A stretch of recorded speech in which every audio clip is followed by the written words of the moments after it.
समाज के नाम से हमारा प्रतिनिधि है, वो किसके नाम से? यदि आदिवासी शब्द नहीं होगा, आदिवासी शब्द नहीं होगा तो हमको विधायक बनाया कौन? लेकिन हमारे प्रतिनिधि लोग, हमारे कुछ लोग आपस में बढ़ गए, जबकि गैर आदिवासी लोग, दूसरे समाज के लोग अलग अलग पार्टियों का उपयोग करते हैं समाज के लिए। उनके अपने धर्मशाला है, उनके बड़े बड़े धर्मशाला है, उनकी सब व्यवस्था है, लेकिन आदिवासी के लिए क्या है? पूछो आपके समाज के लिए कौन सा धर्मशाला है? मैं जोर से इसलिए बोल रहा हूं, कुछ लोगों को भोपाल ले गया है, कुछ लोगों को और कहीं ले जा रहे हैं। अरे ये तो देखो कि वो मुसलमान आपके क्षेत्र में इकट्ठे होकर रैली निकाले, उसमें आपको कोई दिक्कत नहीं। एक बड़ा समाज अपना रैली निकाले, उसमें कोई दिक्कत नहीं। एक क्रिश्चियन लोग क्या कर रहे हैं, रैली निकाले, कुछ भी करे, उसमें कोई दिक्कत नहीं। लेकिन आदिवासी लोग इकट्ठे हो जाए तो हमारे राजनीतिक लोगों को दिमाग खराब हो जाता, उनको मारने के लिए तैयार हो जाते हैं। जितने बैठे हैं जो राजनीति करना चाहते हैं, जो नौकरी करने वाले, दिल पे हाथ रख पूछो रोटी किसकी खा रहे? मैं साफ साफ बोलना चाहता हूं, समाज के हो तो सुनो, जितने भी राजनीतिक लोग हैं, नौकरी करने वाले और आने वाले समाज जो बच्चे लोग सोचते हैं हम राजनीति करना चाहते हैं, वो साफ साफ सुन ले। उनको संविधान की जानकारी होना चाहिए कि हमारे बाप दादा ने क्या लिख के गए, हमारे बाप दादा कितने लोग मरे। एक जैन मुनि ने कहा 5 करोड़ से अधिक आदिवासी समाज के लोग लड़ते लड़ते मर गए। कितने? 5 करोड़ से अधिक। एक जैन मुनि ने कहा आपके पास जमीन का टुकड़ा है, जिस जमीन पर आपका मकान है, यदि वो जमीन आपको किसने दी? यदि वो जमीन का टुकड़ा नहीं मिलता तो आपका मकान कहां होता, आपकी रोटी कहां मिलती? हमारे बाप दादा कितने ईमानदार थे कि सब कुछ लड़ने के लिए तैयार थे, मर गए, करोड़ों लोग मर गए, लेकिन जमीन का टुकड़ा नहीं दिया। आपके पास जमीन का जो टुकड़ा है, कौन सा धर्म ने दी, कौन सी पार्टी ने दी? हमारे पूर्वज ने लड़ लड़ के दिया या किसी भगवान ने दिया, किसी धर्म ने दिया?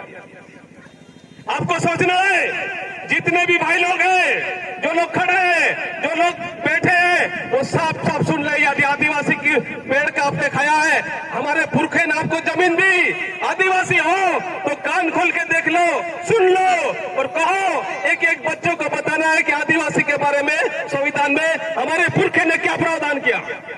मुसलमान आए थे, बाजी पोलार्थ, उस समय भी रूढ़िवाद कस्टमरी लॉ था, उस समय भी आदिवासी क्षेत्र में किसी को घुसने की कोई अनुमति नहीं। इन ऑनलाइन परमिट अंग्रेज आए, उस समय भी आदिवासी क्षेत्र में नो एंट्री, वो आज भी आपके समक्ष 5वीं अनुसूची के नाम से है, 6ठी अनुसूची के नाम से है। आपके पास अधिकार तो बहुत है, ये अनुसूचित क्षेत्र है, इस अनुसूचित क्षेत्र में ये आदिवासी का घर है, यहाँ पे जितने भी दूसरे कानून है उसको संशोधित करना पड़ता है। आपके पास 1993 में पंचायती अधिनियम आया, वो आदिवासी क्षेत्र में लागू नहीं है। नगर पालिका अधिनियम आया 1994 में, वो आदिवासी क्षेत्र में लागू नहीं है। अभी हमारे दादा माननी वो बोल के गए कि पेशा एक्ट कैसे बनाया। आपके पास जो कानून का अधिकार है, संविधान में जो प्रावधान किया है, वो 1778, 1874 उसमें आपको उस समय अनुसूचित घोषित कर दिया गया। मैं आपसे यही पूछना चाहता हूं कि हमारे पास जो जमीन का टुकड़ा है, जो हमारा क्षेत्र है, फॉरेस्ट की जमीन नहीं होती, ये अनुसूचित क्षेत्र की जमीन होती है।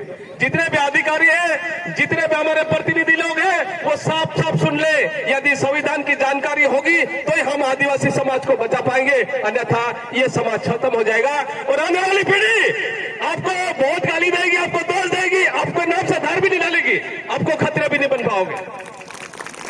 हमको सोचना है, हमारे पुरखे, हमारे जो पुरखे थे वो कितने ईमानदार थे। टंटे के पास खाना नहीं था, उसको जमीन से हटा दिया था। बिरसा मुंडा को भी, वो छोटा बच्चा था, 12 साल 13 साल का था, 25 साल में उसको शहीद कर दिया। उसको जिंदे को उसकी खाल निकाली गई, और क्यों? वो पूरे समाज के लिए कहा, आखिरी तक कहा मैं मालिक हूं, मालिक ही रहूंगा, मुझे आप 10 बार खाल निकाल दो, 10 बार मेरी खाल निकाल दो, मैं मालिक हूं, मेरी काम को मालिक का हक देकर दिला के जाऊंगा। आपके पुरखे कितने ईमान थे। आपके घर में आपका आपके पूर्वज का फोटो होना चाहिए कि दूसरे के पूर्वज का? आपके घर में आपके बाप का फोटो होना चाहिए कि दूसरे के बाप के? आपकी पहचान आपके बाप से होगी कि दूसरे के बाप के? आप दिल से पूछो, आपके पुरखे कितने ईमानदार थे? आपके बाप माता पिता से आपकी पहचान होगी कि नहीं होगी? पूछो। अरे इतना तो हम सबको मालूम है कि हम दूसरे समाज से सीखते हैं। जैन लोग एक साथ बैठ सकते हैं, मुस्लिम लोग एक साथ बैठ सकते हैं, रैली निकाले उसमें कोई दिक्कत नहीं, क्रिश्चियन लोग रैली निकाले कोई दिक्कत नहीं। लेकिन जिस अनुसूचित क्षेत्र में आदिवासी लोग इकट्ठे हो जाए तो सबका खोपड़ी खराब हो जाती। किसी को डराता, किसी को, कर्मचारी को तो आउट ऑफ द जिले में भेज रहे हैं। हमारे प्रतिनिधि क्या कर रहे हैं? आप पूछो। अरे आपको प्रतिनिधि है, बुरा लगेगा, लेकिन इसलिए भेजा है कि आपकी रखवाली करने भेजा है कि नहीं? संविधान की रखवाली करने के लिए लोकसभा विधानसभा में भेजा कि नहीं भेजा? आप बताइएगा। साफ साफ हमारी बात होना चाहिए, समाज की बात है, हमारा आदमी है, हमारा प्रतिनिधि है, हम उसको बोलेंगे। पूरा समाज का मामला है। इसलिए बिरसा मुंडा ने कहा हमारी माँ के तलवे सभी शास्त्रों से पवित्र है। और आगे कहा कि यदि जिस कौम के लोग, जिस समाज के लोग इतिहास नहीं जानते, संस्कृत नहीं जानते, वो गूंगे बहरे होते, तो वो उसको मारने की जरूरत नहीं है, वो ऐसे मर जाते। आप आपके समाज को क्या देना चाहते? आप आपके समाज को क्या देना चाहते?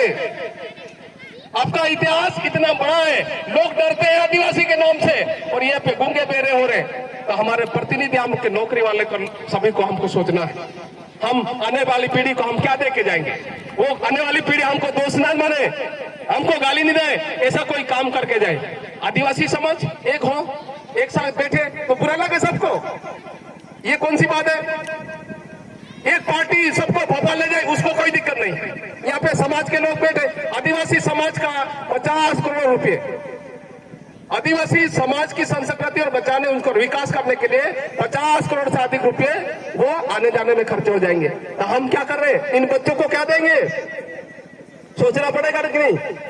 तो एक अंग्रेज ऑफिसर ने क्या कहा बिरसा मुंडा और कांटा मामा के बारे में? मैंने कमिश्नर साहब जब इंग्लैंड में जाके बोला, मैं भगवान का नाम तो सुना, लेकिन भगवान से बढ़कर ऐसे इंसान को देख के आया हूं कि लोग लाखों करोड़ों लोग उनका दर्शन के लिए लाइन लगे थे। इतना बड़ा आपके पास है, आपके पूर्वज इतने बड़े थे कि उसको प्रस्तुत नहीं किया। आप सब लोग विचार करो कि आजादी कब मिली थी? 1950 में संविधान बन गया था, और आप सभी सरकारों को आज तक भगवान बिरसा मुंडा समझ में नहीं आया। क्या कोई पढ़ा लिखा ही नहीं था? क्या आदिवासी के अलावा दूसरा पढ़ा लिखा ही नहीं था? तुम्हारे ही जो पुरखे हैं वो उनका नाम इतिहास में लिखते गए। आदिवासी का इतिहास का जो महापुरुष है उनको लाया क्यों नहीं गए? क्या इतने समय के बाद, आज कितने साल हो गए? लगभग 72-73 साल हो गया। क्या आदिवासी तो अनपढ़ है? तो क्या दूसरे लोग तो अनपढ़ थे? अभी गवर्नमेंट ने छुट्टी घोषित करी। इस देश में आदिवासी मूल मालिक है, सुप्रीम कोर्ट कह रहा, यूनाइटेड नेशन कह रहा, सर्वे ऑफ द इंडिया कह रहा, आदिवासी इस देश का मालिक है, दूसरे बाहर से आए। हम इसके बाद भी किसी को कुछ नहीं कह रहे। लेकिन आदिवासी को जिंदा रहने के लिए हमारी जमीन रखना चाहिए कि नहीं रखना चाहिए? जमीन बचेगी तो आप जिंदा रहोगे कि नहीं? यदि जमीन आपकी जाने लगेगी तो आप क्या करोगे? कैसे जिंदा रहोगे? ये सोचना है। जितने भी भाई लोग आए, बहनें आए, हमारे एक बच्चे को बताना है कि संविधान के बारे में जानकारी हो, हमारे पुरखे के बारे में, हमारे खतरे के बारे में जानकारी हो कि आने वाली पीढ़ी को हमको कैसी रखना है, आने वाले समाज को हमको जिंदा रखना कि नहीं रखना, हमारे आने वाले समय में हमको क्या संघर्ष होगा। इस पूरे समाज को जिंदा रखने के लिए हमारे नौकरी करने वाले लोग, जो विधायक प्रतिनिधि है, वो दिल्ली में बैठे, विधानसभा में बैठा, उनको ईमानदारी से और सबको प्रश्न करने की जिम्मेदारी है कि हमारा प्रतिनिधि क्या कर रहा है। बुरा लगेगा, कोई भी पार्टी का आदमी हो, लेकिन आदिवासी शब्द है, उसी को प्रतिनिधि मिला। आदिवासी शब्द जिस दिन खत्म हो जाएगा, आपको कोई पूछेगा क्या? अरे आदिवासी शब्द ही नहीं होगा तो आपको कोई पूछने वाला नहीं। आपको कोई राष्ट्रीय अध्यक्ष किसी ने बनाया? किसी आयोग का अध्यक्ष बनाया क्या? किसी पार्टी का राष्ट्रीय अध्यक्ष बनाया क्या? पूछो आपके समाज के लोगों को बनाया क्या? केवल रिजर्व सीट से आपको लड़ाया है, और वो भी आपस में लड़के मर रहे हैं। मैं ज्यादा नहीं बोलते हुए इतना ही बोलना चाहता हूं, जितने भी भाई बहन हैं सुन ले, आने वाली पीढ़ी आपको गाली नहीं दे, इसलिए एक एक आदमी आज आपके सामने धरती आबा भगवान बिरसा मुंडा के जयंती का अगर आप लोग शपथ ग्रहण करके जाएं कि हमको एक एक आदिवासी के बच्चे को बताना है कि हमको आने वाली पीढ़ी और समाज को जिंदा रखना है, ताकि ये जल जंगल जमीन और हमारा अधिकार सुरक्षित होगा। आपके सामने बहुत संकट है। पहले जंगल था तो ठीक था, लेकिन आज जंगल भी नहीं है। अभी कोरोना वायरस में आपके आदमी दहाड़ के करने गए थे, पैदल भाग के आए, जमीन का टुकड़ा नहीं होता था, आप कहां जाते? हमको समझना है, आने वाली पीढ़ी को रोजगार नहीं मिलेगा तो क्या होगा? जंगल खत्म हो गया और मजदूरी तो जो है मशीन से होने लगी। तो हम सब लोगों को सोचकर एक अच्छा समाज बनाना है। मैं जितने भी प्रतिनिधि लोग हैं जो आने वाले समय में हमारा प्रतिनिधि करना चाहते हैं, बच्चे हैं या आगे जो है हमारे समाज का प्रतिनिधि करना चाहते हैं, जो नौकरी करने वाले लोग हैं, उनसे भी निवेदन है कि समाज के लिए हर महीने प्रति कुछ अंशदान दे, समाज में जगह जगह धर्मशाला हो। ऐसा होना चाहिए कि नहीं होना चाहिए, आप सब लोग तय करो। एक एक रुपया देंगे। इस जिले में लगभग जो है 5 लाख लोग हैं, एक एक रुपया देंगे तो कितने सारे हो जाएंगे? हमको कोई हॉस्पिटल नहीं चाहिए, हमको कोई स्कूल नहीं चाहिए। आपके घर में आप बढ़िया सा स्कूल बना लोगे, लेकिन आदिवासी का करोड़ों का बजट अब चले गया, आपके पास कुछ भी नहीं है। आप भूखे रह जाओगे, भूखे, आपको कोई पूछने वाला नहीं, और आपका सौदा ऊपर हेलीकॉप्टर से सौदा करके चला जाएगा, आपको पता ही नहीं चलेगा। तो मैं इतना ही निवेदन करता हूं, बुरा लगेगा, साफ साफ लगे, मेरी व्यक्तिगत निवेदन है, ये पूरा समाज का निवेदन है। जितने भी नौकरी करने वाले लोग हैं, जो पढ़े लिखे लोग हैं, जो बहनें, अभी हमारे बहनें जो है कविता सुना रही थी, वो कितनी सुनाए, कोई जगह ही नहीं। हमारा जो राजनीतिक मुद्दा है वो आपस में लड़ने के लिए हो जाता है। मैं साफ साफ कहना चाहता हूं, आप सब लोग ईमानदारी से हमारे गांव में हमारे पूर्वज जैसे रखते थे गांव को, वैसे ही रखेंगे। कोई पार्टी नहीं, कोई धर्म नहीं, बहुत सारे गांव में धर्म हो गया। अब सोचो, 100-200 साल आपके पूर्वज हर जगह मंदिर बना देते हैं तो आदिवासी बचते क्या? हर गांव में पूरे के पूरे मजार बना देते, मुसलमान हो जाते तो आदिवासी बचते क्या? हर गांव में क्रिश्चियन हो जाएंगे तो आदिवासी बचेंगे क्या? अभी कुछ लोग जनजाति हिंदू बना दिया है। हिंदू होना भी धर्मांतरण है, क्रिश्चियन होना भी धर्मांतरण है। सुन ले, ये संविधान में लिखा है, आदिवासी का सेपरेट है। इसको इंडिजिनस पीपुल बोलते हैं, ओरिजिनल पीपुल बोलते हैं, एनिमिस्टिक पीपुल बोलते हैं, धरती का पहला आदमी बोलते हैं, और वह प्रकृति पूजक, क्या बोलते हैं? प्रकृति पूजक। आपके सामने पूजा करी कि नहीं करी? जो पूजा करी वो बिल्कुल प्रकृति को पूरे पूजने के लिए कर रहे हैं। अरे हवा नहीं मिलेगी तो क्या करोगे? पानी नहीं मिलेगा तो क्या करोगे? अभी कुछ लोग जो है पानी की लाइन बिछा रहे हैं, पानी आपको मिलने वाला नहीं है, आपका पानी आगे चला जाएगा, आप पे एफआईआर दर्ज हो जाएगी। उसी प्रकार जंगल अभी फॉरेस्ट निजीकरण हो गया है, 40% दूसरे, क्योंकि दिल्ली में हवा नहीं मिल रही। वो यहाँ पे जो है उड़ान खटला लेके आएंगे और वो आपको यहाँ जाने नहीं देंगे। अभी फॉरेस्ट एक्ट अभी नया आने वाला है, आप यदि कुल्हाड़ी लेके घूमते पाए तो आप शूट आउट कर देंगे, आप आपराधिक जनजाति के लोग हैं, ऐसा लिखा हुआ है। क्या कहा है? ये जितने बैठे हुए लोग हैं, हमारे साथ विधायक भी बैठे हैं, मैं साफ साफ बोल रहा हूँ, आप भी आपराधिक जनजाति के। ये पिछली बार पीएससी में क्वेश्चन आया और हाईकोर्ट ने उसको निरस्त कर दिया। जितना आप ये बताओ, अभी बच्चा पैदा नहीं हुआ उसको भी आपराधिक, आपके कौम को ऐसा घोषित कर दिया, आपकी कौम को ऐसा घोषित कर दिया, ये छोटे छोटे बच्चे हैं इसको आपराधिक, ये जन्मजात, क्या जन्मजात अपराधी घोषित कर दिया 1871 में। और वो वही लोग हैं जो आपके आजू बाजू आज जो झगड़ा लगा रहे हैं ना, मुझे नहीं मालूम हमारे प्रतिनिधि को क्या क्या सिखा रहे लोग, वो आपके विरुद्ध आपका प्रतिनिधि हो जाए ऐसा सिखा रहे, बेचारा वो भी क्या करे, उसको भी अपनी चीज कर रहा होगा। लेकिन इतना साफ साफ है कि हमारी आने वाली पीढ़ी को सुरक्षित रखना है। क्या हम आपराधिक लोग हैं? क्या ये सब आपराधिक लोग हैं? अरे ये तो पूरा क्षेत्र हमारा है, हमारे क्षेत्र में हम जिंदा नहीं रहेंगे तो हमको जिंदा कौन रखेगा, रोटी कौन देगा? हमारे जो बूढ़े लोग हैं उनको, उन बच्चों को कैसे बड़ा करें? अभी हमारा रावत साहब बोल रहे थे कि हमारी माँ घाघरे से मेरे को बड़ा करा, कभी पेशाब कर दिया तो घाघरा उधर कर देती, उधर घाघरा करके मेरे को बड़ा किया। मैं साफ साफ कहना चाहता हूँ, वो माँ कितनी बड़ी है। यदि आपकी माँ नहीं होती तो आप बड़ा हो जाते क्या? लेकिन भगवान बड़ा हो गया, धर्म बड़ा हो गया। आपकी माँ कहाँ रह गई? अरे माँ, आपकी जमीन नहीं होगी, आपकी माँ नहीं होती तो हम जिंदे रहते क्या? मैं इसलिए साफ साफ कह रहा हूँ, मुझे बहुत बुरा लग रहा है इतने पढ़े लिखे होने के बाद भी हम हमारे भगवान को नहीं पहचान पाए, हमारे पुरखों को पहचान नहीं पाए, हमारा इतिहास नहीं है और हमको अपराधी घोषित कर दिया। अभी भी लिखा हुआ है, उसको चेंज नहीं किया गया, तो कौन चेंज करेगा? ये सभी पढ़े लिखे लोग और हमारे प्रतिनिधि है, उनकी पूरी जिम्मेदारी है। भले ही बुरा लगे, लेकिन जिस समाज का हमने रोटी खाई, जिस समाज का हम प्रतिनिधि है, वो पूरी की पूरी जिम्मेदारी है। हम समाज के नाते ये चीज बोली और ये संविधान में लिखा, मेरे पास प्रूफ है। जिसको भी देखना, जिसको भी दावा करना करिएगा। एक टांटिया आपको 3.5 लाख से ज्यादा मरकर भी जमीन दे गया। जोर से ताली होना चाहिए। जिस बाप ने आपको मरते हुए इतने लाखों जमीन दे, जिस भगवान बिरसा मुंडा ने पूरे भारत देश में पढ़ा, लेकिन क्या कहा? ये आदिवासी का है। अरे पूरे भारत देश का था, वो तो पूरे भारत देश का था, उनको आदिवासी से जोड़ दिया, छोटा हो गया। आदिवासी तो मूर्ख होते हैं। अब हमारे विधायक वगैरह उनको भी बोलते होंगे, अरे आदिवासी विधायक, कुछ भी नहीं। जयपाल मुंडा था संविधान सभा में। एक बात, बहुत बड़ी बात है, आपके संविधान सभा में जब आदिवासी का प्रावधान कर रहे थे तो 7 सदस्य थे आदिवासी के, उनमें से केवल एक ही आदमी बोल रहा था, दूसरे सब गूंगे बेरे थे।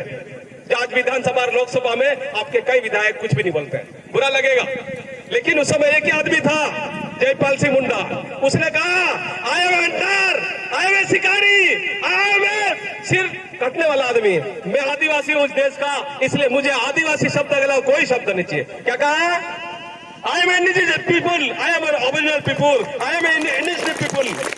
और इस देश का सिंधु घाटी सभ्यता का मैं ही प्रतिनिधि हूँ और इसलिए मेरी बात सबसे पहले होना चाहिए। और मैं आदिवासी हूँ और आदिवासी लिखना चाहिए। दूसरा, वनवासी नहीं, जंगली नहीं, हम कुछ भी नहीं। मैं इस धरती का जंगली आदमी भी हूँ, शिकारी आदमी भी हूँ। मैं इस देश का मालिक हूँ। तुम बाहर से आए, तुम्हारा बात में हक है, सबसे पहले आदिवासी का हक है, ये होना चाहिए था। लेकिन जिस दिन बाबा साहब संविधान सभा में नहीं गए, उसी दिन आपको आदिवासी से हटा दिया।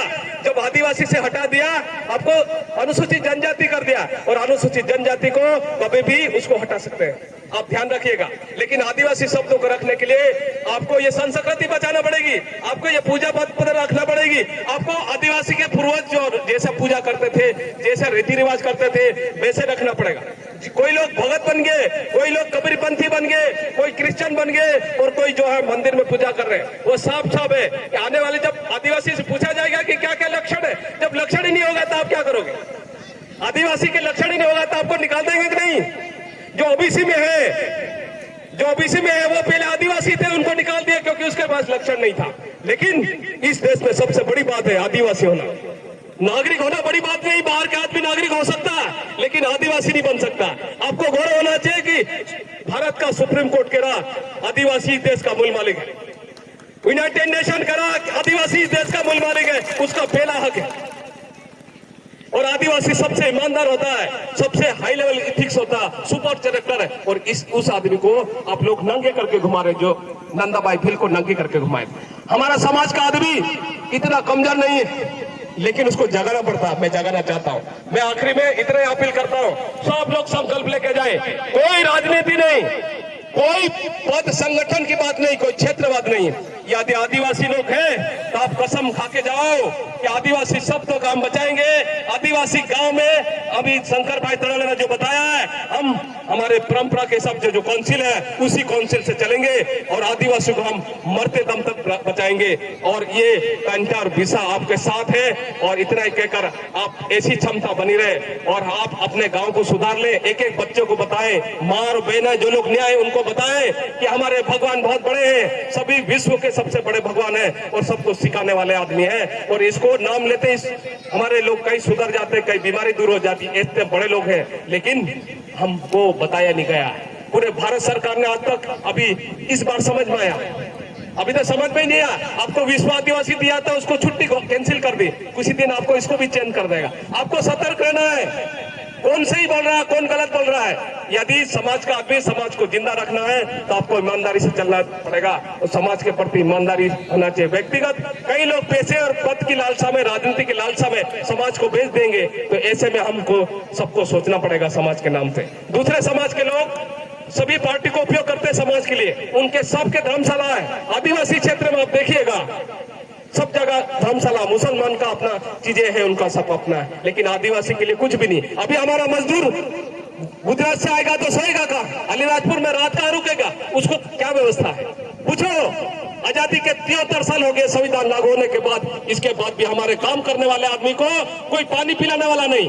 वो कबाड़ी यात्री के लिए दूध पिला रहे, उसको माला पिला रहे, उसको रबड़ी खिला रहे, उसको क्या क्या खिला रहे, लेकिन हमारा माँ बहने बच्चों को लेके कहां से पैसे ला रहे, इसके बाद यहाँ देते कि नहीं दे, उसको कौन माला पहनाएगा, उसको कौन सम्मान करेगा। मैं सभी से निवेदन करता हूँ, जो मजदूर जाते वो जब आए और जाए उसको माला से सम्मान कैसा रखो। इसलिए बिरसा मुंडा ने कहा था कि रग रग में श्रमिक उसका सम्मान कर, जिसके माथे और शरीर से पसीना निकलता है उसका सम्मान कर, उसी का श्रम से ये जिंदगी बचेगी।